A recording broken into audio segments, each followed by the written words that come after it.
ನಮಸ್ಕಾರ ವೀಕ್ಷಕರೇ, ವಿಶ್ವ ಪ್ಲಸ್ ಟಿವಿಗೆ ಸ್ವಾಗತ. ಪ್ರಧಾನಿ ನರೇಂದ್ರ ಮೋದಿಯವರು ಎಲ್ಲರೂ ಸಮಾನರು, ಎಲ್ಲ ವೃತ್ತಿಯನ್ನು ಗೌರವಿಸಬೇಕು ಎಂದು ಪೌರ ಕಾರ್ಮಿಕರಿಗೆ ಪಾದಪೂಜೆ ಮಾಡಿ ಸಂದೇಶ ನೀಡಿದರು. ಹಾಗೆಯೇ ಸ್ವಚ್ಛ ಭಾರತ ಅಭಿಯಾನದ ಮೂಲಕ ತಾವೇ ಪೊರಕೆ ಹಿಡಿದು ಕಸ ಗುಡಿಸಿ ನೈರ್ಮಲ್ಯದ ಸಂದೇಶ ಸಾರಿದ್ದರು. ಅದರಂತೆ ಕೊಪ್ಪಳದಲ್ಲಿ ಸ್ವಚ್ಛತೆ ಕಾಪಾಡುತ್ತಿರುವ ಪೌರ ಕಾರ್ಮಿಕರಿಗೆ JCI ಗವಿಸಿದ್ದೇಶ್ವರ ಘಟಕ ಮಾರ್ಚ್ ತಿಂಗಳ 29/3/2024 ಸಲ್ಯೂಟ್ ದಿ ಸೈಲೆಂಟ್ ಸ್ಟಾರ್ಸ್ ಎಂಬ JC ಧ್ಯೇಯ ವಾಕ್ಯದೊಂದಿಗೆ ಪೌರ ಕಾರ್ಮಿಕರನ್ನು ಗೌರವಿಸಲಾಯಿತು.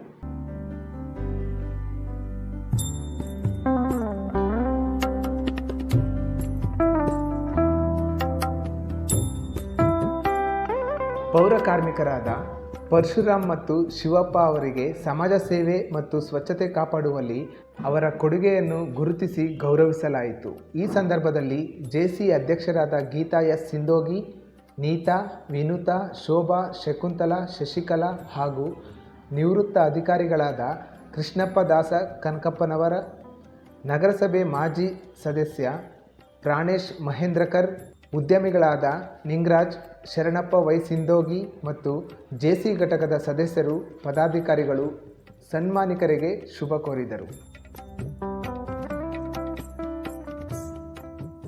ಈ ಮಾಹಿತಿ ಇಷ್ಟವಾಗಿದ್ದಲ್ಲಿ ಈ ನಿಮ್ಮ ಚಾನಲನ್ನು ಸಬ್ಸ್ಕ್ರೈಬ್ ಮಾಡಿ, ಲೈಕ್ ಮಾಡಿ, ಶೇರ್ ಮಾಡಿ, ಪಕ್ಕದಲ್ಲಿರುವ ಬೆಲ್ ಐಕಾನ್ ಒತ್ತಿ. ಧನ್ಯವಾದಗಳು.